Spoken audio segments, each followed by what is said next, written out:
Shalom, Horas, teman-teman. Apa kabar nih untuk kita semua? Gimana aktivitas selama PPKM ini? Jangan lupa ya, tetap bersyukur. Dan jangan lupa jaga kesehatan, jasmani, dan tentunya kesehatan rohani juga. Maka dari itu, mari kita bersaat teduh sejenak sebelum sibuk dengan aktivitas kita. Mari kita berdoa. Bapa kami yang di sorga, terima kasih atas napas kehidupan yang telah Kau beri. Dari kami bangun pagi hingga saat ini Tuhan. Tuhan, sebentar kami ingin memulai renungan. Berkati hati dan pikiran kami agar kami mampu memahami firman-Mu dan bisa melaksanakan di kehidupan kami. Terima kasih Tuhan, kami berdoa dan mengucap syukur.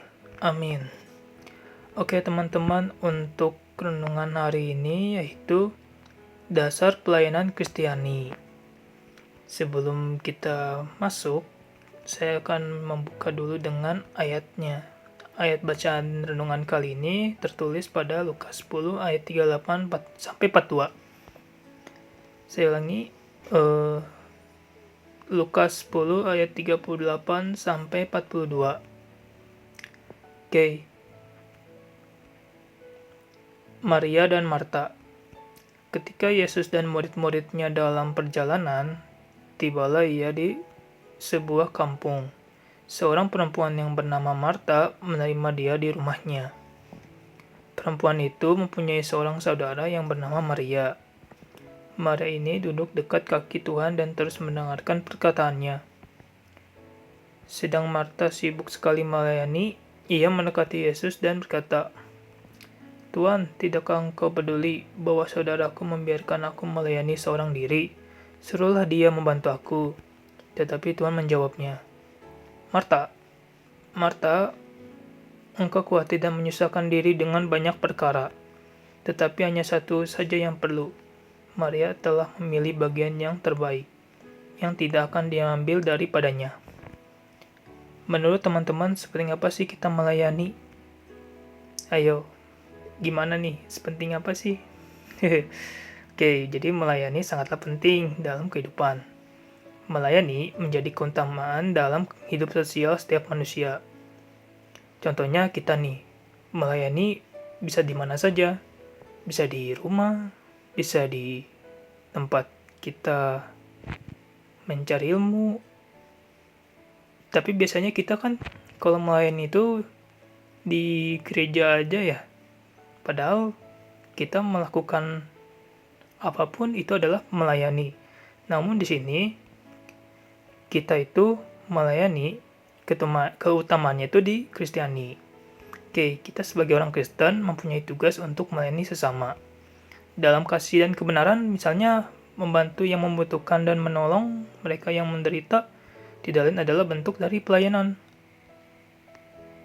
Akan tetapi, kita sebagai orang beriman perlu mendasari pelayanan yang dilakukan pada kehendak dan rencana Tuhan. Hal tersebut sungguh-sungguh dibutuhkan supaya pelayanan yang kita lakukan bukan hanya sekedar pelayanan, atau bisa dibilang asal-asalan atau semau kita. Nah, hendaklah setiap pelayanan menjadi ekspresi iman akan kasih karunia Allah.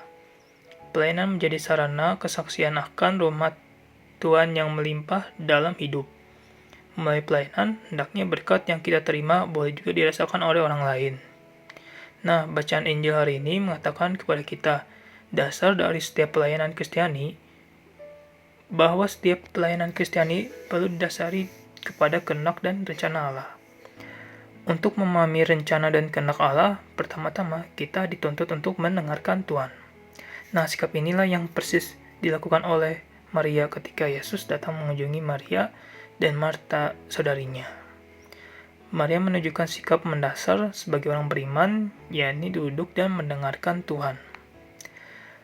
Marta, saudarinya Maria, rupanya sibuk dengan melayani. Memang tidak ada yang salah dalam tindakan Marta, tetapi ia lupa akan sikap mendasar orang beriman.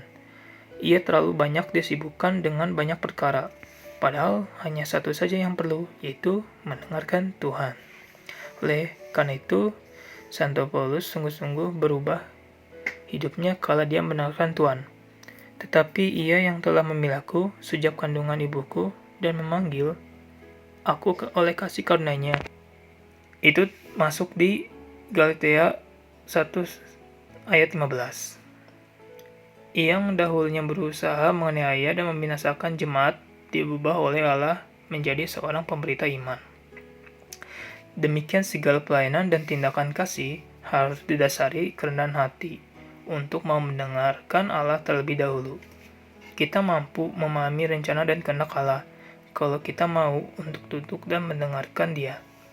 Jika sudah mendengar, maka rupanya semua pelayanan dan tindakan kasih yang kita buat menjadi sungguh-sungguh ekspresi iman hidup akan rahmat dan berkat Tuhan. Maka dari itu nih, mari kita melayani dengan merendahkan diri, mendengarkan yang Tuhan firmankan, dan melakukan pelayanan dengan hati yang tulus. Oke teman-teman, komitmennya nih, kita juga perlu dalam pelayanan yang harus kita lakukan di pelayanan kita dimanapun berada. Oke, semangat ya teman-teman. Mari kita bersatu dalam doa. Bapa kami yang di surga, terima kasih atas firman yang telah Kau beri hari ini. Ya Tuhan, kami sungguh menjadi alat-Mu dan pelayanan. Tuhan, ajarilah kami akan dalam kasih-Mu, sehingga kami boleh makin cinta dengan-Mu lebih sungguh. Terima kasih Tuhan, kami berdoa dan mengucap syukur. Amin. Oke, sekian renungan hari ini. Terima kasih teman-teman, tetap semangat, tetap jaga protokolnya, sehat selalu. Oras, Shalom.